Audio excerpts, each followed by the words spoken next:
ओम शांति।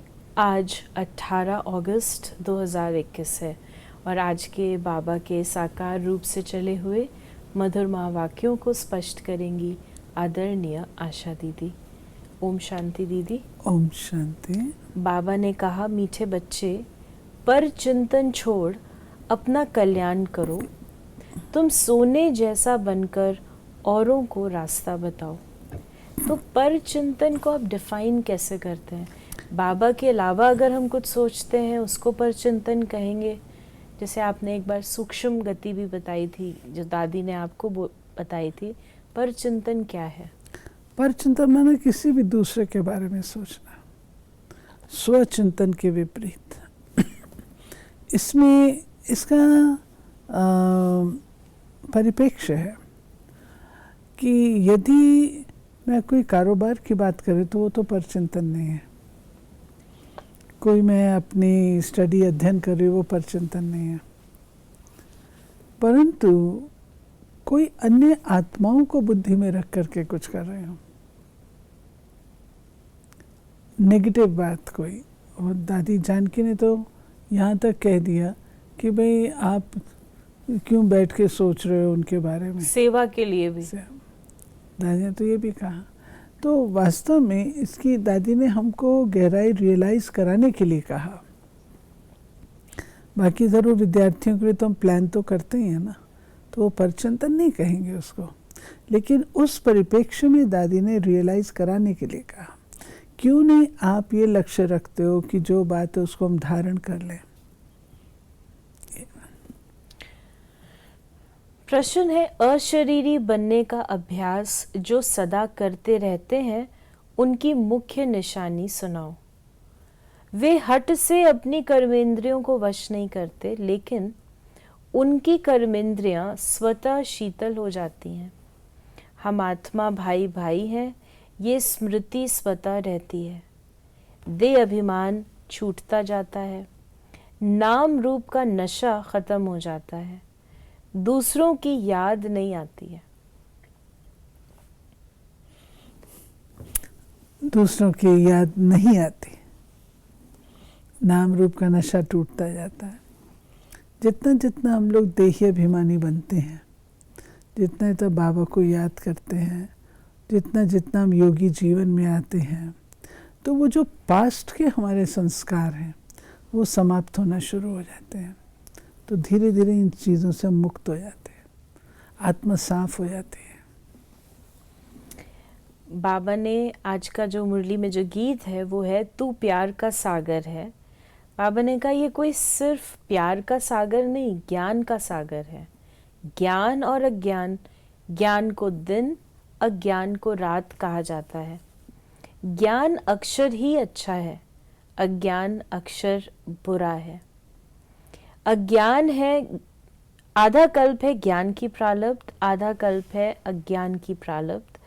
अज्ञान की प्रारब्ध है दुख और ज्ञान की प्रारब्ध है सुख।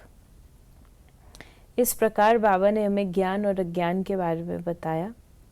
फिर बाबा ने कहा, तुम बच्चे जानते हो आज क्या है, कल क्या होना है। विनाश तो जरूर होना है, होने का है, कोई भी समय हो सकता है। तैयारी हो रही है, गाया भी हुआ है, अनेक कुदरती आपदाएं होती हैं। ये तो लिख देना चाहिए। बाबा कहते हैं ये तो लिख देना चाहिए। गृह युद्ध और कुदरती आपदाएं, उनको कोई ईश्वरीय आपदाएं नहीं कहेंगे। ये तो ड्रामा में की नूंद है जिसमें नेचुरल कैलामिटीज सब आने वाली हैं। विनाश में भी मदद करेंगे। मूसलाधार बरसात पड़ेगी, भूखों मरेंगे, अर्थक्वेक आदि सब आने की हैं। इन द्वारा ही विनाश होने का है। बच्चे जानते हैं ये तो जरूर होने का है, नहीं तो सतयुग में इतने थोड़े मनुष्य कैसे होंगे। जरूर इकट्ठा विनाश होगा। विनाश पे काफ़ी कुछ कहा गया है। वास्तव में हमको विनाश को नहीं सोचना चाहिए, हमको स्थापना को देखना चाहिए। विनाश तो होता रहेगा। जब हम अच्छे बन जाएंगे तो ऑटोमेटिकली गंदी दुनिया थोड़ी हमारे लिए होगी, साफ होगी, प्रकृति स्वच्छ कर देगी। बाबा ने कहा बच्चे अच्छी रीति जानते हैं ये सब कपड़े धोए जाएंगे। ये बेहद की बड़ी मशीनरी है। गाया जाता है मूत पिलीती कपड़ धोए। इन कपड़ों की बात नहीं, ये है शरीर की बात। आत्माओं को योग बल से धोना है। फिर बाबा ने कहा जहां जहां भक्ति यज्ञ आदि होते हैं वहां जाकर समझाना चाहिए कि जिनकी तुम भक्ति करते हो उनकी बायोग्राफी समझने से ही तुम देवता बन सकते हो। उन्होंने जीवन मुक्ति कैसे पाई सो तो समझो, तो तुम भी जीवन मुक्ति पा सकेंगे। मंदिरों में बैठ जीवन कहानी समझाने से अच्छी रीति समझेंगे। फिर बाबा ने कहा सर्वव्यापी कहने से जीवन कहानी थोड़ी हो जाती है। बाबा ने कहा ना जीवन कहानी समझाना, इसका भावार्थ है कि बाबा कहते जैसे श्री लक्ष्मी से नारायण का मंदिर है, परंतु उसमें पूजा तो करते हैं, लेकिन कौन थे, कब आए, क्या कौन माता पिता थे, कैसे गद्दी पर, ये तो बातें नहीं पता ना। वो बाबा कहते हैं। बाबा कहते हैं प्रेरणा से कुछ भी नहीं हो सकता। आत्मा बिगर शरीर कुछ नहीं कर सकती। बहुत कहते हैं ईश्वर ही प्रेरणा से सब कुछ करता है। बाबा आप प्रेरणा करो हमारे पति की बुद्धि ठीक हो जाए। बाप कहते हैं प्रेरणा की तो इसमें बात ही नहीं। फिर शिव जयंती क्यों मनाई जाए? प्रेरणा से काम हो तो फिर आए ही क्यों? एक तो ईश्वर क्या चीज है ये नहीं जानते, सिर्फ कह देते हैं ईश्वर की प्रेरणा से सब कुछ होता है। बाबा कहते हैं, लोग कहते हैं ईश्वर की प्रेरणा, ईश्वर की प्रेरणा से थोड़ी पत्ते हिलते हैं, ईश्वर की प्रेरणा से थोड़ी भूकंप आते हैं, ईश्वर थोड़ी ये काम करता है। ईश्वर का ये काम ही नहीं है, ये तो प्राकृतिक है। ईश्वर तो ये करता, ईश्वर तो प्रेरणा से पढ़ाता भी नहीं है, स्वयं आकर के पढ़ाता है। तो क्या प्रेरणा और टचिंग अलग अलग चीजें हैं? अलग है। बाबा ने कहा अज्ञान मार्ग और ज्ञान मार्ग में तो फर्क देखो। विज्ञान भी कहते हैं अज्ञान है अंधियारा, बाकी ज्ञान और विज्ञान को हम मुक्ति, जीवन मुक्ति भी कह सकते हैं। तो बाबा ने ज्ञान और विज्ञान को मुक्ति और जीवन मुक्ति से कैसे कनेक्ट किया है? विज्ञान अर्थात योग। तो मुक्ति, जीवन मुक्ति, मुक्ति है योग और जीवन मुक्ति है ज्ञान। जो बच्चे ज्ञानिष्ठ होते हैं, ज्ञानवान होते हैं, वो अपने कर्मों में श्रेष्ठता लाते हैं और कर्मों में श्रेष्ठता ला करके पढ़ाई अच्छी पढ़ते हैं, ऊंच पद के अधिकारी बनते हैं। और जो बच्चे कुछ ऐसे होते हैं नहीं मेरे को ये सब नहीं चाहिए, मैं तो सिर्फ योग ही करूँगी, तो वो फिर मुक्ति के वासी होते हैं। लेकिन अगर ज्ञान सुन के योग कर रहे हैं तो वो जीवन मुक्ति में आएंगे। वो तो डबल है, लेकिन थोड़ा समय तो आएंगे। डबल है। ठीक है। तो बाबा ने कहा बड़े ते बड़ी चोट है काम विकार की, इसलिए कहा जाता है काम महाशत्रु है। यही पतित बनाते हैं। झगड़ा होता ही है विकार पर। विकार के लिए नहीं छोड़ेंगे तो जरूर कहेंगे इससे तो बर्तन साफ करें तो वो अच्छा है, झाड़ू पोछा लगाएंगे, परंतु पवित्र रहेंगे। इसमें हिम्मत बहुत चाहिए। ऐसी थी माताएं शुरू में ऐसी थी। बाबा ने कहा पहले तो पक्का निश्चय बुद्धि होना चाहिए। जीते जी मरे हुए हों, यहां से लंगर उठा लिया है। कलयुगी विकारी किनारा तुमने छोड़ दिया है। फिर बाबा ने कहा अब हम यात्रा पर जा रहे हैं, हम अशरीरी हो अपने घर जाते हैं।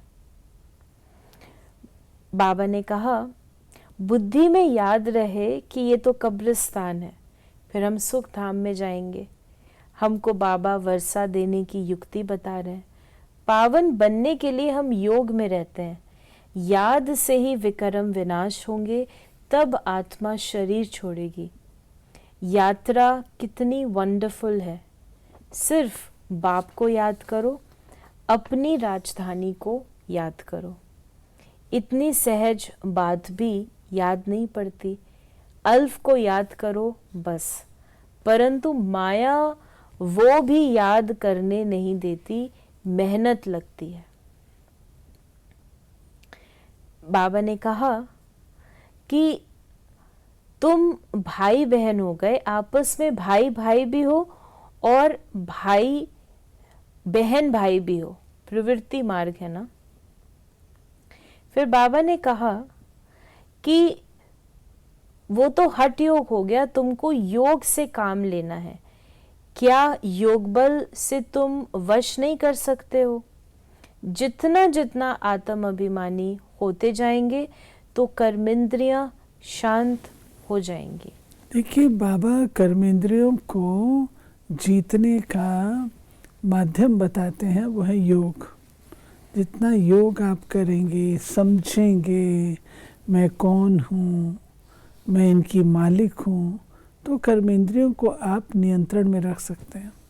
और अगर ज्ञान नहीं होगा तो फिर कर्मेंद्रियों को हठ से लोग नियंत्रण करते हैं, जो कि बाबा कहते हैं राइट नहीं है। समझदारी से करना वो ठीक है। बाबा ने कहा कि बंधन में पड़ने से फिर बंधन वृद्धि को पाते हैं। ऐसा जाल बिछाना ही क्यों चाहिए जो बुद्धि फंस पड़े। ऐसे जाल में फंसना ठीक नहीं है। कुमारियों के लिए तो बहुत अच्छा है। कुमारियों के ने नाम भी निकाला है, कन्हैया नाम गाया जाता है ना। इतना अच्छा नाम है कन्हैया। कन्हैया माना कन्याओं को पालने वाला। कुमारी हो रहना बड़ा अच्छा है, इन्हों के लिए बहुत सहज है। स्टूडेंट लाइफ पवित्र लाइफ भी है, बुद्धि भी फ्रेश रहती है। कुमारों को भीष्म पितामह जैसा बनना है। फिर बाबा ने कहा बाप की याद करने में ही कल्याण है। भूल चूक होती है, बच्चे गिर पड़ते हैं। तुम पर चिंतन को छोड़ अपना कल्याण करो, दूसरे चिंतन में जाओ ही नहीं। तुम सोने जैसा बन जाओ, औरों को भी रास्ता बताओ। जर मुई जग मुई छोड़ दो, नहीं तो झगमुई झगमुई कहते हैं। बाबा कहते इधर उधर की बातें नहीं करो, इसकी बात उसकी बात, पर चिंतन की बात, ये सब नहीं करो, नहीं तो अपना ही नुकसान करेंगे। बाप कोई श्राप नहीं देते, श्रीमत पर नहीं चलते तो आप ही अपने को श्रापित करते हैं। वरदान है आज का, मेहमानपन की वृत्ति द्वारा प्रवृत्ति को श्रेष्ठ, स्टेज को ऊंचा बनाने वाले सदा उपराम भव। जो स्वयं को मेहमान समझकर चलते हैं, वे अपने देह रूपी मकान में भी निर्मोही हो जाते हैं। मेहमान का अपना कुछ नहीं होता। कार्य में सब वस्तुएं लगाएंगे, लेकिन अपनेपन का भाव नहीं होगा। वे सब साधनों को अपनाते हुए भी जितना न्यारा उतना बाप के प्यारे रहते हैं। देह के संबंध और वैभवों से सहज उपराम हो जाते हैं। जितना मेहमानपन की वृत्ति रहती, उतनी प्रवृत्ति श्रेष्ठ और स्टेज ऊंची रहती है। स्लोगन है, अपने स्वभाव को निर्मल बना दो तो हर कदम में सफलता समाई हुई है। पहला जो वरदान है, मेहमान, जो अपन को मेहमान समझता है वो महान बनता है। मेहमान समझे ये दुनिया मेरी नहीं है, मैं केवल इसमें टेम्पररी हूँ, तो महान बनेंगे। और स्लोगन में था, अपने स्वभाव को निर्मल बना दो, निर्मल स्वभाव, तो हर कदम में सफलता समाई हुई ये है। शुद्ध है ना, शुद्ध है, पवित्र है, स्वच्छ है, तो सफलता है। तो ये थे बाबा के आज के महावाक्यों का स्पष्टीकरण। यदि आपके मन में कोई सवाल है तो आप व्हाट्सएप करें या मैसेज करें 8826599309 पर। ओम शांति।